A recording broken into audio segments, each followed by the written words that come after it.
Why the Last Man, Volume 1, Unmanned, written by Brian K. Vaughan and art by Pia Guerra. Alright, Why the Last Man is the next big series I'm going to be covering. The series encompasses 60 issues, which were then collected in 10 trade paperback volumes. It was published from 2002 to 2008. It was published by DC Comics on their Vertigo imprint, which is sadly been retired now. Rest in peace, Vertigo. There were so many good books that came out of Vertigo. And DC Comics, they got rid of it, and they have this new thing called DC Black Label, which is, I guess, their new Vertigo type thing, but nevertheless.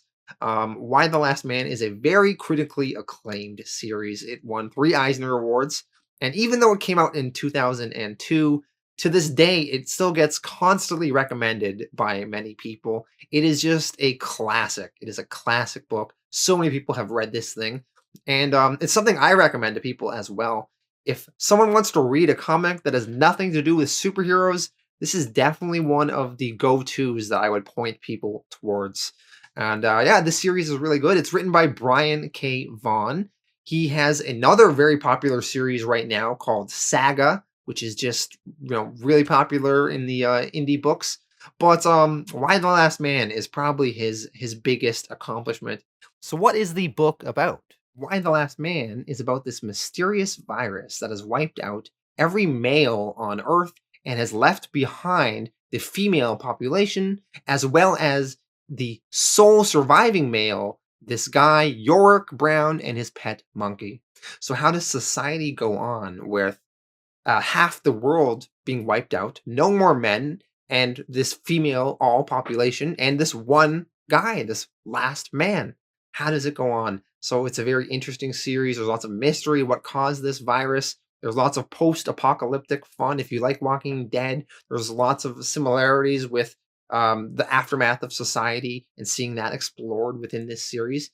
And yeah, it's a really fun book. Now, this Why the Last Man is going to be adapted into a TV show by FX, supposedly coming out this year in 2020, although we'll see if that actually happens. And I've been waiting for a Why the Last Man adaptation for over a decade. In 2009, there was talks of a movie trilogy about Why the Last Man, and it was going to star Shia LaBeouf as Yorick, although that didn't end up happening. And then there was going to be another movie series with Zachary Levi, the guy that played Shazam, him as Yorick Brown, and that didn't end up happening.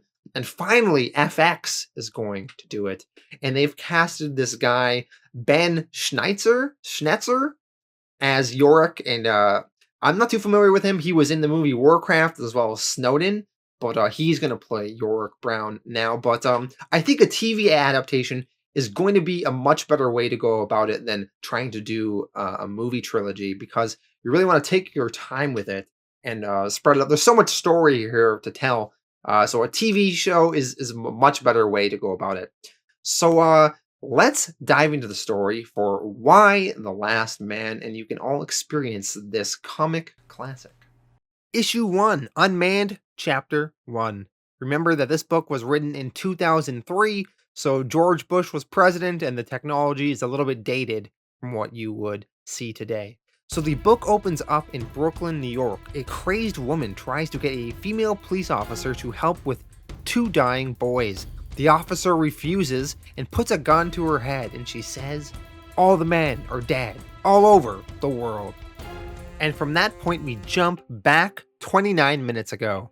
We are still in Brooklyn, New York, and we see Yorick Brown. He is our main character in this series. He is an English major in his early 20s, struggling to find work. He is also an amateur magician and escape artist. He has a fairly witty personality with clever, quick quips sometimes. We see here he is practicing escaping from a straitjacket while suspended, hanging upside down. Yorick is talking with his girlfriend on the phone. Her name is Beth DeVille. She is young, beautiful, with long blonde hair. She is currently on vacation in Australia for a month or so.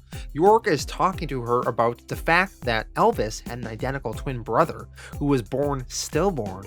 And Yorick wonders, could you imagine if he was born and Elvis died in childbirth instead? Or what if they both lived? Wouldn't that be crazy? It just makes him think about destiny. Beth asks Yorick, did you get that job you were interviewing for? And Yorick says he did not. Yorick does say, though, that he has been hustling, making some money on the street, doing some street magic card tricks, so he'll have enough to make rent this month. Yorick, he then gets a call from his mother, so he puts Beth on hold, and we see Yorick's mother here in Washington, D.C. Her name is Jennifer Brown. She is a congresswoman in the House of Representatives representing Ohio's 22nd district.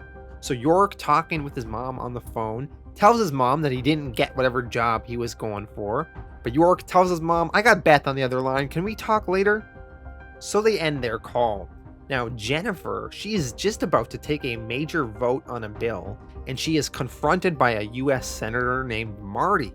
Marty, he's a pro-choice, anti-gun restriction Democrat in the Senate, and he's trying to bully Jennifer into voting his way on a bill, and is refused. This Marty, he is then alerted that the president wishes to speak with him concerning 355, and he leaves. Jennifer and her assistant speculate, what does 355 refer to? But they have no idea. So we go back to Yorick. He continues talking with his girlfriend Beth on the phone. All of a sudden, Yorick's monkey, Ampersand, starts throwing shit at Yorick. We see a monkey in a diaper tossing feces. Now, the monkey, Ampersand, he is named after that curly symbol, that and symbol, which is called an ampersand, so that's his name. So Beth, she hears this monkey on the phone, and she asks her boyfriend, Yorick, why do you have a monkey? And Yorick explains that he applied for the monkey. There was this group in Boston looking for people to train the monkeys to help with quadriplegics, and he volunteered. But he doesn't think this monkey is ever going to be able to help quadriplegics with anything. Now we see on the TV in Yorick's apartment, some news is covering some fighting in the city of Nablus in the West Bank in Palestine. So we jump to that action over there in Palestine, and there we meet a female Israeli soldier, and her name is Altair Saleon. She is a colonel in the Israeli Defense Forces. Now some big shot US TV reporter is trying to interview her, and she wants nothing to do with them, but they pester her, and she says that she'll escort them out of the city. So they're all walking along, and they're trying to ask her some questions, and they ask her what her name is. And she says that she does not know what her first name is. Two of her siblings died during childbirth, so her parents decided to never speak her name out loud, as part of some stupid old tradition to deceive the angel of death so that he will not know where to find her. She says, though, that her friends call her Alter, a nickname which means old one. This Alter, she demonstrates here she is no pushover. She is a serious military person and is tough, and she lives for the fight. We jump over to the country of Jordan, where we see a refugee doctor, a Dr. Frozan Hamad. She is confronted by a woman named Agent 355. Now, Agent 355 is an African-American woman and a secret agent with the US government for a spy group called the Culper Ring. The Culper Ring was a real-life spy ring created under the orders of George Washington in December of 1778. The ring's task was to infiltrate British-controlled New York City and report troop dispositions and intentions. The ring conducted covert operations until the end of the American Revolutionary War. Although the Culper Ring appeared to dissolve shortly after the war, in this book, it in fact remained in silent activity well into the modern era. The Culper Ring functioned under the direct command of the President of the United States. So Agent 355 is part of this organization, and she is here on a mission in Jordan to save this Dr. Frozan Hamad, as well as this amulet that is in this Dr. Hamad's possession. So the two of them get to talking, and Agent 355 says it's not safe here and she wants them both to go somewhere else, but Dr. Hamad refuses to leave. She says she is not scared of any assassination attempts on her. But 355 explains they are not trying to kill you for your politics. They just want that amulet that is around your neck. Dr. Hamad doesn't understand. She explains, this thing, it's just a worthless necklace, a crude stone idol. But 355 tells her to part with the necklace then. But Hamad says that she won't. It's a family heirloom. Her father told her that a catastrophe likened to the Trojan War would happen if the amulet was ever removed from the country of Jordan. And 355 asks Dr. Hamad if she really believes that, and Dr. Hamad admits she does not, but it's tradition and she will not part with it. 355 tells her, though, it's not safe and we need to go. And of course, just then, Dr. Hamad gets shot in the chest and dies from some assassins that have come in through the window. 355 then attacks the assassins, and they come at her with knives, and 355 has no choice but to defend herself and kill the attackers. Now, 355 is in a room of 2 dead assassins and this dead Dr. Hamad. So she grabs the amulet off this Dr. Hamad, and she reports into this walkie-talkie. Call for ring. This is Agent 355. Inform the president that there's going to be a slight delay. We jump back over to Yorick and Beth. Yorick is telling Beth how much he loves her, and he says, I'm not afraid of the world. I'm afraid of a world without you. You make me a better, smarter, braver person. Beth cuts Yorick off and says, wait. Before you say anything, there's something I should tell you. But we leave that and we jump over to Boston, Massachusetts, to a hospital. We see a Dr. Allison Mann. She is going into labor. Allison is a doctor, a geneticist, a professor at Harvard that teaches biotech. And she meets a fellow doctor, a Michael Gilman, an old student of hers who is now a doctor as well. And she explains that she was not due to give birth for another 6 weeks. So Michael asks her, who's your normal doctor? And she explains that her research assistant, Sunel, has been providing prenatal care to her. But Michael asks, is he the father? And this Allison Mann explains, no, he's my research assistant. I'm the father. This Michael is confused, and he says, I don't understand. You're, Jesus Christ, you're joking, right? You're not seriously having your own clone. And Allison explains that yes, she is. So this Allison is giving birth to a clone. This Michael is shocked. He doesn't even think that that is legal what she is doing, but she says, look, you can alert the proper authorities after you save the child's life. So this Michael says, fine, he'll help, but they can't do this here, so they have to go to one of the operating rooms nearby. Also in Boston, Massachusetts, we meet a new character. She's named Hero Brown. She is Yorick's sister and a paramedic. Now this Hero, she is banging her firefighter boyfriend of hers named Joe in the back of this ambulance. And there's a fire going on nearby though, so this Joe is forced to leave and jump into action. Now some of the other female paramedics are jealous a little bit of this Hero, and they call her a whore bag behind her back. And they say that she's effed every firefighter from last year's calendar by now. We jump back over to Yorick and Beth on the phone. Yorick interrupts Beth interrupting him, and he pulls out an engagement ring that he bought at a magic store nearby.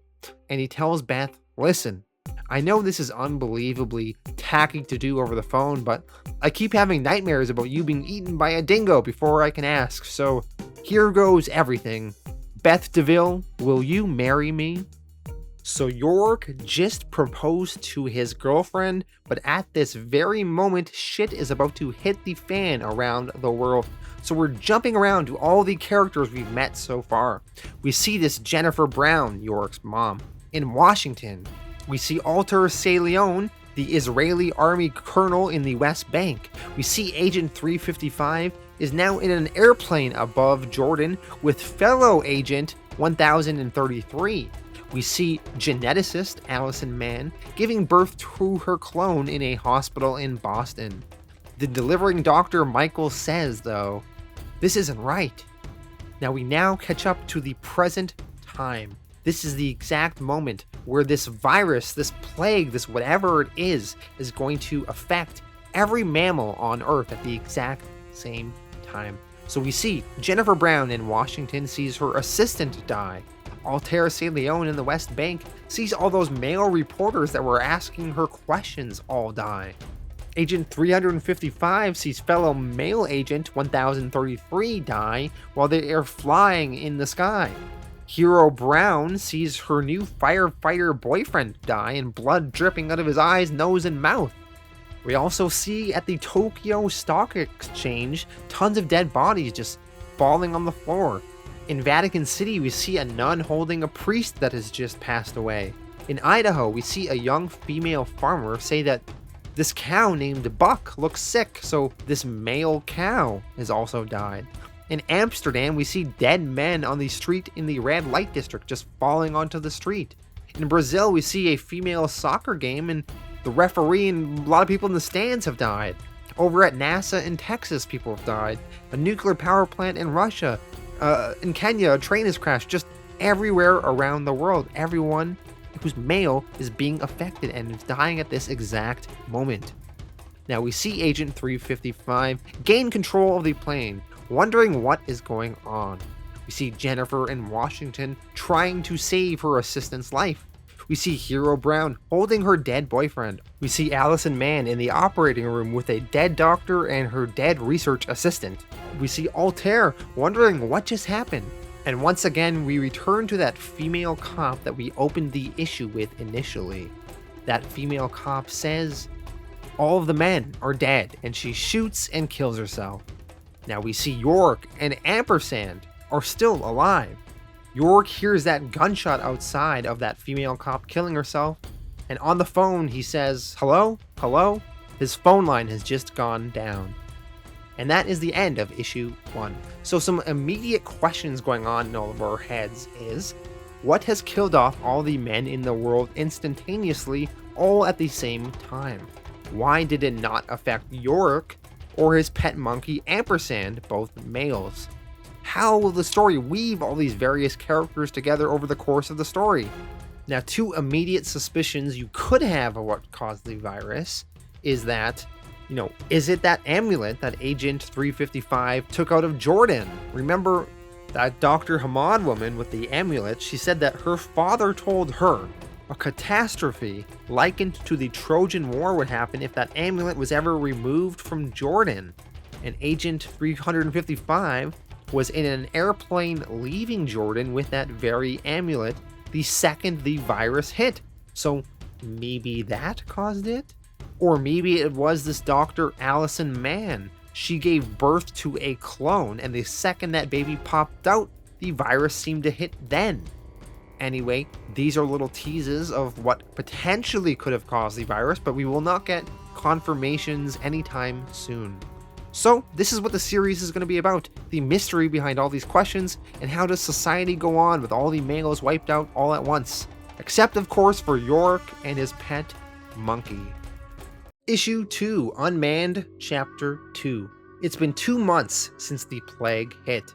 Yorick has made his way out of New York City and has gone all the way to Washington, D.C. with his pet monkey, Ampersand. Now, Yorick is wearing a full-gone gas mask and a cloak to hide the fact that he is a man. He almost gets run over by a garbage truck, but the truck swerves out of the way at the last moment.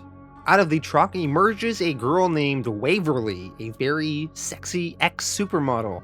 Waverly thinks that Yorick is a female because, of course, all the males are dead. And she asks, "Lady, are you okay?" And Yorick says he's fine. She's disappointed though, because in her garbage truck was a whole bunch of dead bodies that fell out when she crashed the truck here. And she asks Yorick if he wouldn't mind helping her put all the bodies back in her truck. She explains that the CDC is giving a can of food for every corpse she brings them. And there are apparently a ton of single guys rotting away in apartments and stinking up office buildings, so that's why they put out the offer. She tells Yorick that she used to be a model before the plague, but now she's a goddamn garbage girl. She spent $3,000 on a boob job before all this happened. A lot of good her tits are gonna do her now. She tells Yorick, "You don't have to wear that mask anymore. Whatever wiped all the men out would have gotten to us by now." Yorick says, better safe than sorry. Doesn't want to reveal to her that he's in fact a male. Now Yorick asks her where she got that gun from. And Waverly explains that her boyfriend was a tranny. She was a female becoming a male, and he survived the plague. But then the Amazons thought that she was a real guy, and they killed her the second they saw her. So ever since then, she's been carrying this gun. So right here, this is the first time we've learned of this group of women called the Amazons. Now, this group, the Daughters of the Amazon, they believe that Mother Earth cleansed itself of the aberration of the Y chromosome of males. And these women, they engage in the arson of sperm banks, the vandalism of patriarchal symbols such as churches and monuments, the theft of food and equipment on the justification that women should be hunters, not gatherers, and the murder of male impersonators and transsexuals. These Daughters of the Amazon identify by only having one breast, which they remove in a rite of initiation. So these Amazons are kind of psychos. So this Waverly and Yorick talk about these Amazon women for a bit, but Waverly doesn't believe that God wanted all the men dead, like these Amazon women believe. She thinks it was the Arabs that did this. Waverly then notices Yorick's animal carrier, and she opens the hatch wanting to see whatever cute animal that Yorick potentially would have, and Ampersand jumps out. Waverly, not expecting a monkey, she thought it would be a dog or a cat or something. Ampersand, he scurries over and climbs onto Yorick's head and accidentally removes Yorick's mask, and thereby revealing Yorick as a male to this Waverly girl. Now we see Agent 355. She is in Virginia now. She busts into an apartment of a woman named Margaret Valentine. Margaret Valentine was the Secretary of Agriculture, and she is just lying in bed, and she's sad about the death of her husband and the death of all the other men in the world. But Agent 355 explains that she is here to bring Margaret back to Washington, because Margaret is now the President of the United States. Everyone above her in the line of succession is now dead. President, Vice President, Speaker of the House, President pro tempore of the Senate, Secretary of State, Treasury, Defense, Interior, Attorney General, etc. Margaret says that she's not qualified to be president, she's just a stupid farm girl who misses her husband. But Agent 355 convinces Margaret to step up. By the way, here is the line of succession for Trump. We see Secretary of Agriculture is 9th, so it's definitely nowhere near the top. Back to Yorick. Waverly says to Yorick, "No effing way." She can't believe there's a male alive in front of her, and she asks, "Who are you?" And Yorick says, "My name is Yorick." And Waverly doesn't believe it, so she grabs Yorick's pants to feel his penis, and she says, "I don't believe it, you're a real man, but just barely." Ouch, nothing like a hot model with big tits making fun of your tiny penis, although to be fair, Yorick now probably has the biggest penis in the world. Yorick says, "Oh, thanks a lot. Handling rotting corpses tends to give me a little bit of shrinkage, okay? You can't expect a guy to..." Waverly then points her gun at Yorick and tells him to get into the truck. And Yorick replies, "What? You're not gonna rape me, are you?" And Waverly tells Yorick not to flatter himself. He's not her type. She tells Yorick that she is going to sell him, and she pulls out some handcuffs to cuff Yorick and attaches him to the truck door. Yorick asks Waverly who is she planning on selling him to.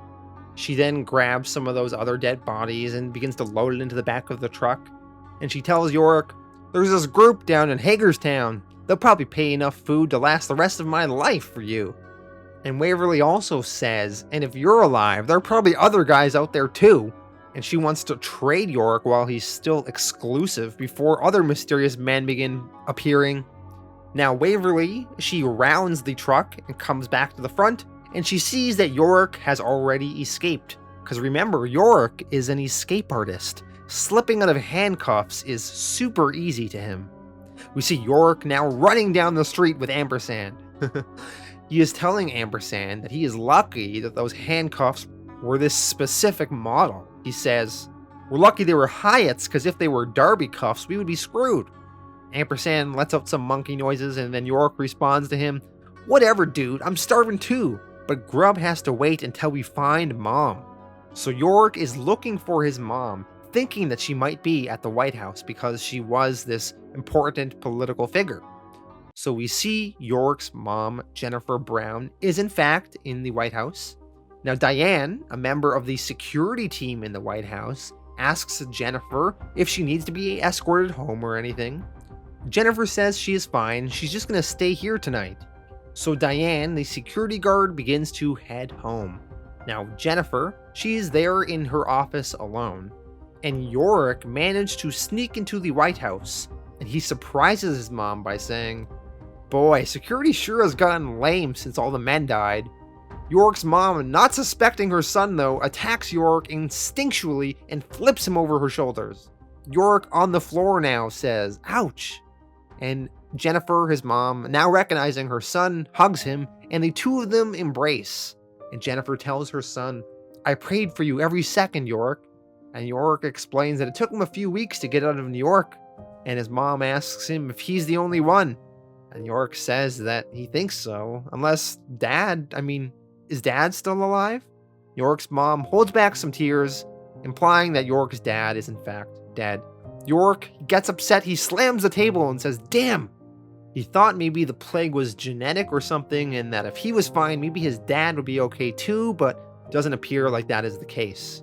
Yorick then asks his mom about his sister, Hero, but neither of them have heard from her since the plague started, because all the phone lines have gone down and stayed down.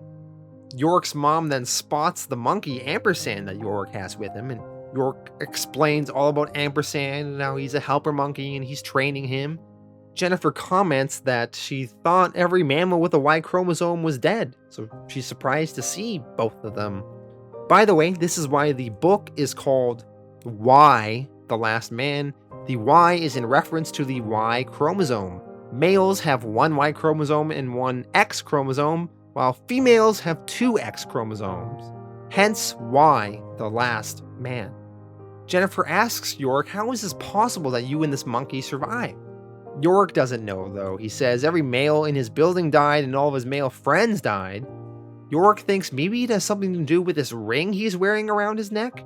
See, he bought it at a magic store and he was going to use it to propose to Beth right before the plague hit, but maybe it saved him. And then Jennifer tells her, "A magic ring? Yorick, don't be ridiculous." She then asks, "Did you say you were going to propose to Beth?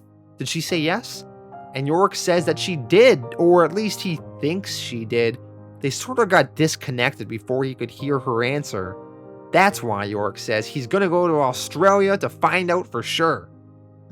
And his mom tells him, "To hell you are. Yorick Brown, you may very well be the last man on Earth. You have a responsibility to the world now." Yorick, upset, says, "What? To repopulate the planet for you? Listen, I don't want to sit here and be a stud for however many women you expect me to inseminate when the girl I love is out there." This is not what Yorick's mom was suggesting, though. "You're not really going to repopulate the Earth with just one man," she says. Yorick, though, he could be important for preventing the extinction of the human race. So Jennifer tells her son, there is a bioengineer out of Boston named Allison Mann. Remember, we met Allison last issue. She's the one with the clone baby. Now, Jennifer explains that this Allison Mann knows more about asexual reproduction than anyone alive.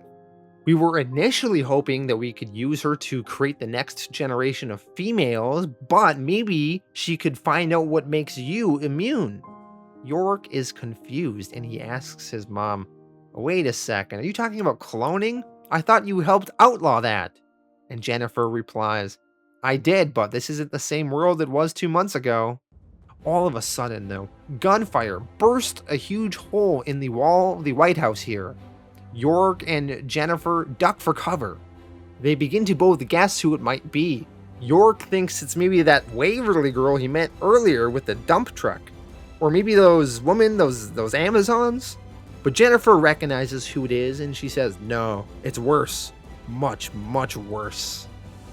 Issue 3, Unmanned, Chapter 3. Agent 355 and Margaret Valentine, technically now the current president, they are in a car driving to the White House. They are forced to head out on foot, though, the rest of the way, as the highways are a mess with all of the crashed cars.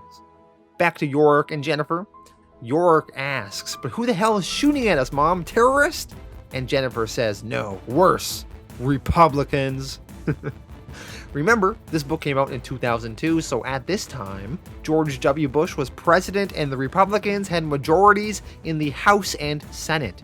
And Jennifer is a Democrat, and she explains that when all the men died, All that was left was the female politicians, of which 3/4 are Democrats. So a few of the wives of the dead Republican men think that they are trying to eliminate the two-party system just because they are not giving them their husbands' seats. Yorick can't believe this. He says, "Are you serious? After all the men died, I thought all you gals would be holding hands down at the UN or something. When the hell did women get so petty and power hungry?" And Yorick's mom says, "Didn't you vote for Hillary?" She's referring to Hillary's Senate seat in New York City, not when she ran for president in 2016. Jennifer leads Yorick downstairs, away from the angry female Republicans on the White House lawn, shooting at them. And she leads Yorick down into the White House's fallout shelter. She explains that the shelter can only be opened after 30 years, which is the half-life of a nuclear fallout, or by someone on the outside with the proper security clearance. She then gets Yorick to go inside the shelter, and she locks him inside for his own safety, not going in with him, closing the door behind him. And Yorick yells, pounding on the fallout shelter door, but his mom tells him, "I'm sorry, honey boy, but I just couldn't risk you doing something stupid up there." Jennifer then gets confronted by a Democratic senator named Senator Kavanaugh. And this Kavanaugh, she came down to hide in the bunker, as that's what the security service told them to do until this situation with these angry Republican women is under control. But Jennifer, wanting to keep the fact that her son is alive, convinces the senator that they shouldn't hide. They should start a dialogue with those Republican women outside. So Yorick is still locked in the fallout shelter, but he recognizes the lock, and being an escape artist, he thinks he can maybe pick the lock and rewire it and open it. Now, on the White House front yard lawn, Jennifer sees her Secret Service woman guard Diane is in a standoff with those angry Republican women. Diane says that they took one of her fellow Secret Service women hostage. So Jennifer decides to confront this angry Republican squad of women, and she tells them, "We're not armed. We'd like to work this out peacefully. Why don't you release the hostage?" Now, the Republican women are led by a Miss Stahl. And Miss Stahl says, "Certainly, as soon as you stop holding Congress hostage and let us finish the jobs our husbands started." And Jennifer replies, "I'm afraid that's not possible because we're politicians, not royalty." And Miss Stahl argues back, "In the history of Congress, 45 widows have attempted to succeed their late husbands, and not one of them failed." And Jennifer says that she knows that factoid too, but what you forget is all those women were democratically elected, meaning they actually ran and got elected for their husband's seats, or they were at the very least appointed by a governor in their state. But Miss Stahl yells back, "Yeah, well, 90% of the governors are dead, so what are we supposed to do? Let our husband's seats remain empty forever?" You honestly have no idea what's going on outside of the Capitol. Looting, mass suicide, cannibalism, our constituencies need leadership. And Jennifer says that she understands, and they will hold special elections when the time is right. But until then, you can all do more good in your own communities than you can do in the Capitol. But Miss Stahl answers back, "That's a lie. There are decisions to be made, and our voices deserve to be heard as much as yours do. We're not evil people, Jennifer. We just want to carry on our husband's work." One of the other Republican women, who was holding that security service guard hostage, she accidentally fires the pistol she was carrying and kills the guard.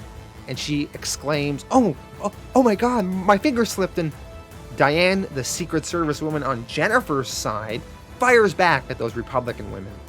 Yorick, back inside the fallout shelter, he is trying to figure out how the hell to get out of here. He has given up on picking the lock. He's an escape artist, not MacGyver. He's not busting out of here with 2 paper clips. He then starts thinking to himself, and he notices a smoke alarm. And he wonders, if he was Nancy Reagan and she was stuck in here, and she accidentally dropped her joint and lit this place on fire, would the door open, or would a bunch of alarms ring in some off-site monitoring station while she burned to death?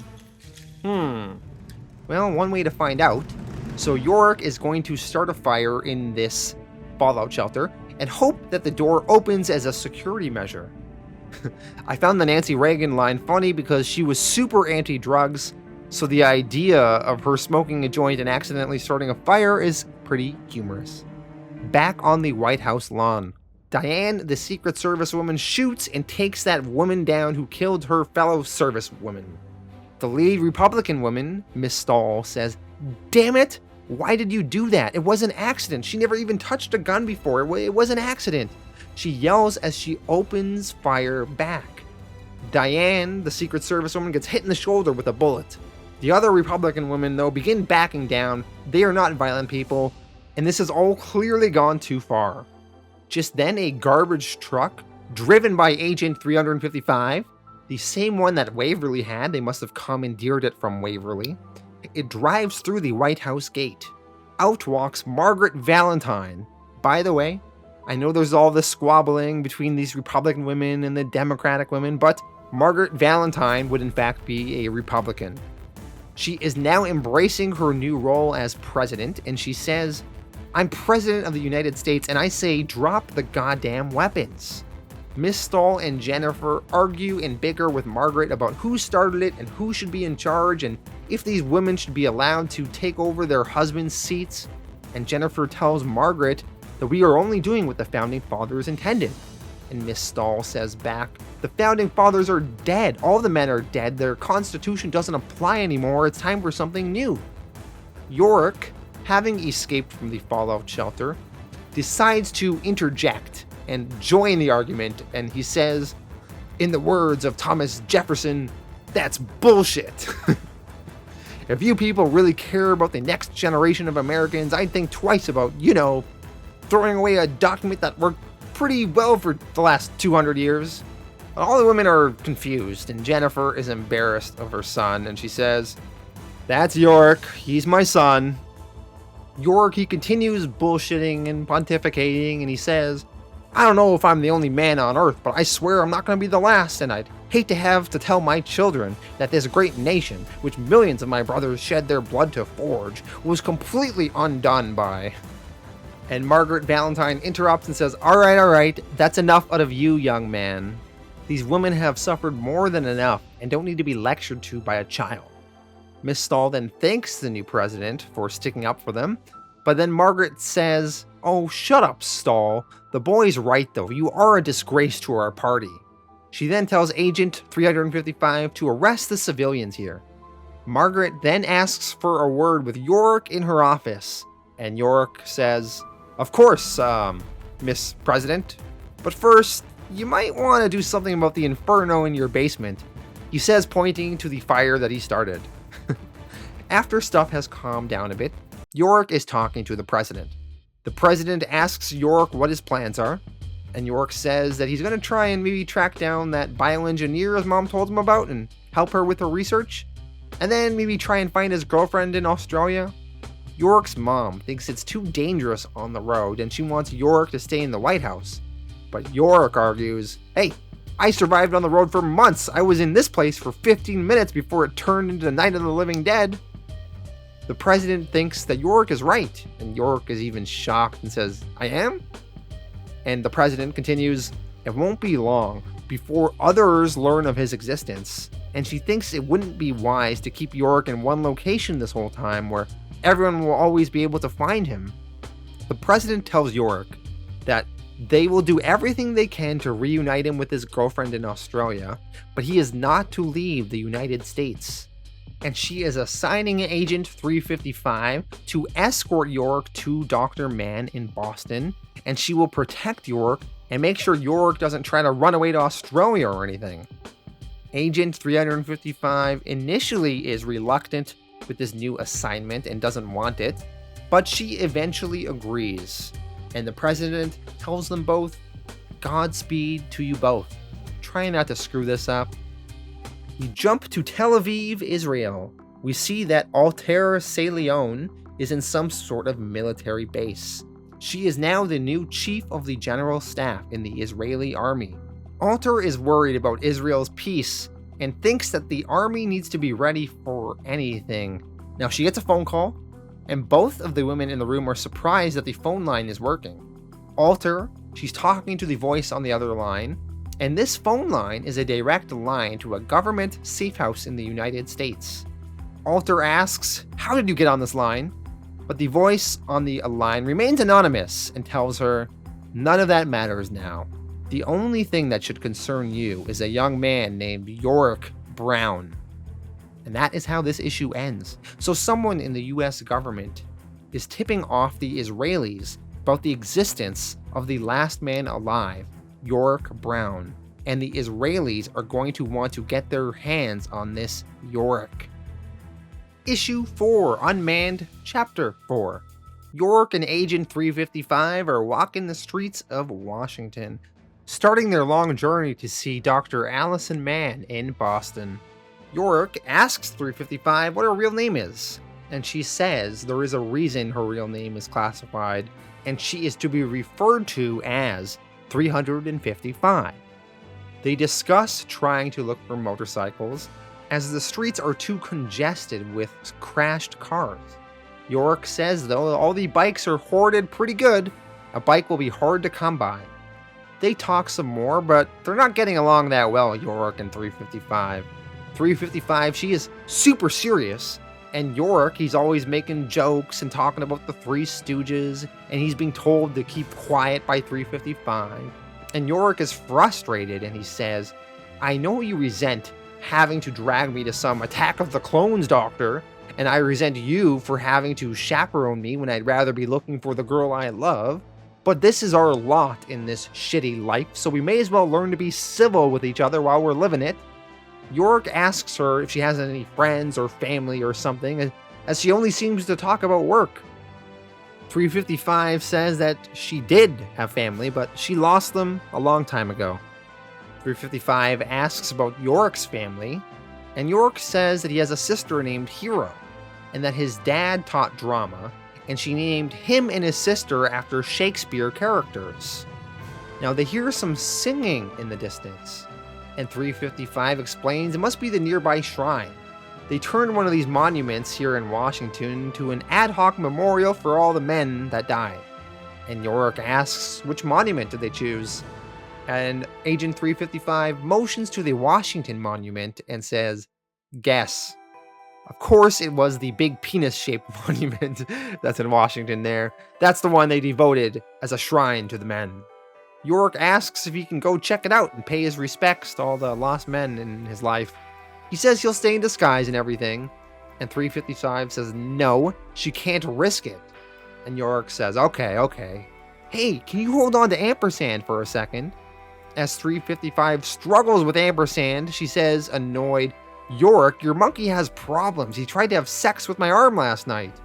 And just then she realizes Yorick ran off to the monument while she was distracted. So Yorick, he is checking out the Washington Monument, and he sees all these sad women crying in the crowd here. He sees a woman in a gas mask, and he hopes for a split second that maybe it's another man in disguise like him. But it is in fact a woman. Her name is Rose. She is a musician. They get to talking, and she says that she wears the mask as a security blanket sometimes. They talk about all the men they are mourning, and this Rose, she says that she's mourning Mick Jagger. It just hit her today that, the Rolling Stones are all dead. And Yorick replies, "Holy shit, you're right." They then go back and forth about all their favorite rock stars that have been killed in this virus. Bob Dylan, David Bowie, the rest of the Beatles, The Who, U2, Radiohead, Tom Petty, etc., etc. All of a sudden, they get interrupted by some nearby noise. It's that gang of women that call themselves the Amazons that we learned a little bit about earlier. These Amazon women, they are riding motorcycles, and Yorick's new female friend Rose explains that those girls are insane. They all burn one of their boobs off as some sort of symbol. Supposedly the real Amazons did that. It makes it easier to shoot an arrow or something. Some girls, they'll do any retarded shit just to get into a gang as long as it means food and protection. These Amazon women, they begin defacing the monument, and they write "Good Riddance" on the wall in spray paint. Yorick, upset that these women are being disrespectful to all the dead men, he gets angry, but Rose tells him, "Don't start anything with them. We'll just clean it up later once they leave. It's not worth getting killed over. Come on, let's jet." Now Yorick, though, of course, even though he's supposed to be lying low, he decides the smart thing to do is to confront these Amazon women. And he tells them, "Wow, that's some creative spelling you got there, dipshit." And the Amazons yell back, "This doesn't concern you, sister." And Yorick replies, "I think it does." And he removes his mask, revealing himself to be a man. Yorick then says, "And I'm not your effing sister." One of the Amazons, a woman named Chloe, she says, "Impossible, you're just a crossdresser." And Yorick says, "Tell that to my Adam's apple." And the Amazon women ask how, and Yorick replies, "Hey, I'll ask the questions around here, Mad Maxine. Like, what the hell is wrong with you people? Didn't you all lose fathers, brothers, friends?" And the Amazons argue back, "No, we lost rapists, dictators, and serial killers. The Y chromosome is an aberration. You're nothing but a deformed female, a monster, poisoned by your own hormones. Mother Earth eliminated your kind for a reason." And Yorick says back, "Well then why am I still here?" Chloe, one of the Amazon women, replies back, "I don't know, but it's an oversight we intend to correct." So the Amazon women start beating on Yorick, and he quips, "I'm seriously rethinking my no-hitting women policy." Chloe pulls out a knife. Yorick, though, grabs one of their spray paint cans and sprays her in the face. He then throws the can at one of the other women. The women manage to get an advantage on Yorick. Two of them are holding him back, and Chloe tells him, "You're a dead man." And Yorick says back, "Well then stop talking and do it, you pussy. If this is your world, I just want out. Just go ahead and kill me already." Just then, Agent 355 shows up, and she tells the Amazon women that you have one warning, let him go. Chloe, she confronts 355 and threatens her, but 355 just easily punches and knocks Chloe out. 355 then tells the other women to run, and they book it. And Yorick tells her, "Cutting it close, aren't we?" And 355 admits, "Not really, I was watching you for the last 10 minutes. And Yorick, shocked, says, "You just stood there while they beat me? Why?" And 355 responds, "To teach you a lesson, just because you've got a dick doesn't mean that you're invincible." Yorick, he doesn't like being lectured to, and he says, "Where the hell do you get off lecturing me like I'm some kind of delinquent kid? We're practically the same age." And 355 angrily says back, "Well, then start acting like it. You've been entrusted with one of the most important missions in history, and what do? Reveal yourself to yet another pack of strangers? Reveal your life over some pissing contest? What were you thinking?" Yorick, he confidently points to the motorcycles nearby and says, "I was thinking we needed some motorcycles. All part of the plan. Alright, Boston or bust, am I right?" As Yorick says that, though, Chloe, one of those knocked out Amazon women, she overhears the fact that they are going to Boston. We jump over to Baltimore, a convention center. It's 6 hours later. We see a woman named Victoria. Victoria is the leader of the men-hating Amazons, and she seems very intelligent, and she claims to her sisters, "Bobby Fischer once said that he could defeat any woman at chess, hands down, playing blindfold, and without knights. Well, I beat him in a private match when I was 13. Our opponents are gone now," referring to the men, "but that doesn't mean that we've won. There are misguided women out there who will attempt to make the world exactly as it once was." As she is talking, Chloe shows up and tells this Victoria that she saw a man, a real live one, and she tried to kill him like Victoria taught them, but he got away. And she says that she heard, though, that this man was heading to Boston. Victoria asks the crowd for volunteers to lead a search party. A woman in the crowd raises her hand. Who is this woman? It is Hero, Yorick's sister, and she has cut off and removed her left breast and is all in on this Amazon group. Issue 5, Unmanned, Conclusion. Yorick is dreaming some weird imagery of his girlfriend Beth, naked and saying "I love you" and saying, "Don't come, baby, don't come for me, stay away, you know why, and blood's pouring out of her eyes, nose, and mouth. Yorick wakes up from this nightmare, and him and 355 have made it all the way to Boston by now. And as they are lying here in the street, he notices that 355 is knitting, and he asks her, I didn't think you had any hobbies other than, cleaning guns and sharpening knives and, well, generally fidgeting with things that kill people. And 355 explains that her grandmother taught her how to knit, and it's something to just keep her hands busy. So 355 does have a little bit of a softer side to her. And Yorick jokes, "What are you working on, a rifle cozy?" Yorick asks 355, though, if they can spend some more time looking for a sister before they continue the search for this Dr. Allison man. And 355 says that she checked out Hero's apartment and the firehouse and her boyfriend's apartment, and she's not sure where else they can really look. Now we see Hero is with Victoria and the rest of the Amazon women. They have apprehended some girl that stole their motorcycle, and they ask this thief where she got the bike from. And the thief yells, "Go F yourself, you cunt!" And Victoria replies, "You say the word cunt with such venom. It's a fairly harmless insult in the UK. It's only in this country, in America, where a euphemism for female genitalia could be considered the ultimate obscenity. The word is actually quite beautiful. It's related to Kunina, the Roman goddess who protects sleeping infants. It means all-powerful. Of course, men attempted to rob us of cunt's ancient magic by making the word taboo.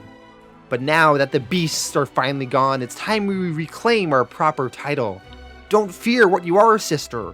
Embrace it." I really like this monologue of Victoria's. It's some good character building and showcases that this Victoria has some supreme intelligence, but it also gives us a sense about her worldview and her hatred of men. And while we may not agree with her, you understand why under these circumstances, a lot of these women would look to her for leadership. The thief, though, is not swayed with Victoria's words, and she replies, "I might be a cunt, but you're a bitch." She then spits in Victoria's face, and Victoria tells Hero to kill this whore. Hero, not wanting to kill an innocent, tells the thief, "Look, just tell us where you got the bike." The thief admits that she bought the bike off two women, one wearing a gas mask. They had an extra ride, so I traded it for some food and fuel. After that, they headed north. Now, Hero recognizes that this woman might be talking about the man that they are looking for. Now, Victoria angrily says, "I said kill her, Hero." Hero argues some more, but Victoria, not knowing much about Hero and if she is truly loyal to her, tells her, "Kill the girl or kill yourself."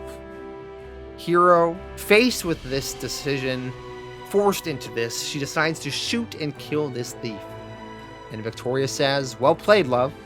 Believe me, I despise barking orders like a patriarch, but rest assured when the game is over, the queen and pawn go back into the same box.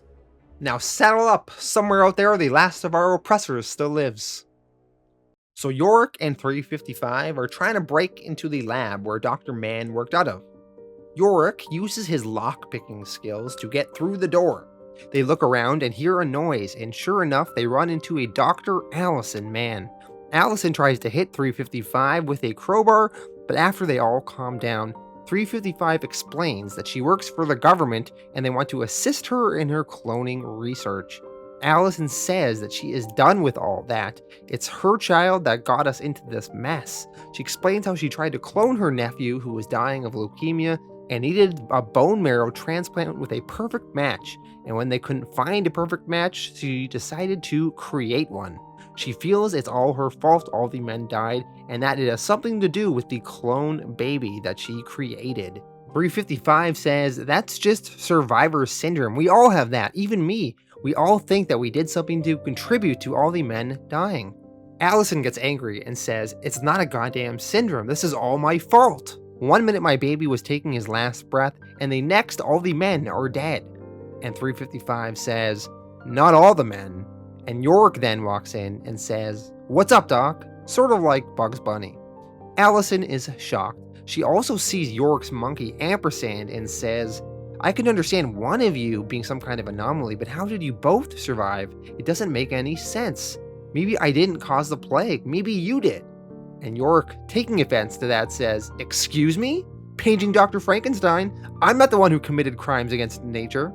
So Allison, she wants to draw blood from Yorick and Ampersand, and she says that She's used to working with monkeys like Ampersand, and in a lot of her early experiments, she's actually quite good with monkeys, but Ampersand gets scared and runs away and jumps out the window. And Yorick says, "Oh no, last time he did this, it took me 3 hours to find him." As Yorick 355 and Allison are still looking outside for Ampersand, while they are gone, Alter Leone and her fellow soldier Sadie, they have arrived all the way from Israel to this very lab. They've come down to track the last man in the world on an anonymous tip and have now come to this lab. Alter, she sees a boot print and recognizes it as a man's footprint due to the size. So they are really on track here. Sadie asks, well, maybe they should gather this research in this room. Maybe the Americans have figured out how to create more men, and maybe we can use that for Israel. And Alter thinks not, though. She says, if the enemy ever got their hand on such knowledge, they could essentially resurrect their armies. Well, Sadie asks, well, then what should we do? Should we try and confiscate everything in the lab? And Alter instead says in Hebrew, no, burn it to the ground. A few hours later, Yorick 355 and Allison have successfully found Ampersand, and he is happily eating a chocolate bar. They return to the lab, only to see the building burning down. 355 suspects the fire was deliberate. Allison is upset. She says 12 years of research gone. Allison says that she does have some backup data, but without the embryonic specimens for reference, there's no guarantee that her experiments won't kill every last woman. And 355 asks if Allison has a contingency site somewhere else where they kept other copies of these embryonic cells. And Allison says, actually, yes, but it's in California. The three of them then debate. Where do they go next? Yorick tries to convince them that they should go to Australia to get away from those crazy biker chicks. And while he's there, he can start repopulating the planet, the old-fashioned way with his girlfriend. But 355 tells him to stop being stupid. From here on out, the three of them are doing everything together. So, they debate where do they go next. Do we go back to Washington, D.C. and try to go back to the White House? Do we go to California, to this other lab? Or do we go to Australia? And 355 says that she's thinking.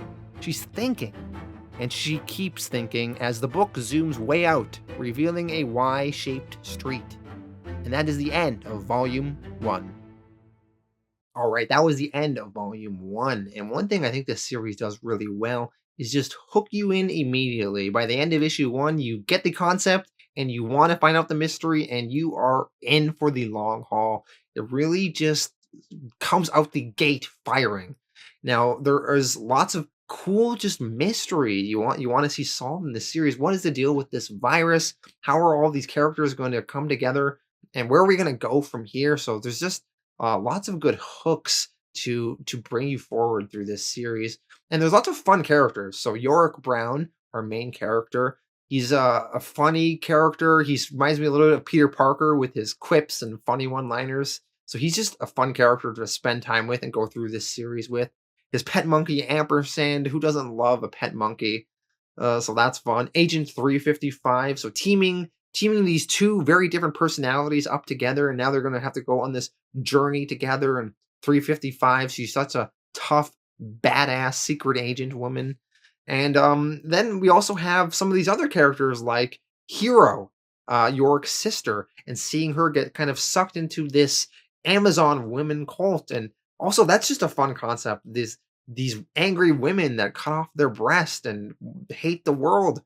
And I love their leader, Victoria. I love to hate her because she's such a good villain. She's very intelligent, but she has this sort of warped worldview, but you can sort of get where she's coming from. So she was a great character. And yeah, this is just a really solid Volume 1. The artwork is pretty nice, and I think it really sets you up wanting you to see the rest of this series play out. I'm going to give this opening volume an 8.5 out of 10. Thank you all for watching. I will be back next week with Volume 2.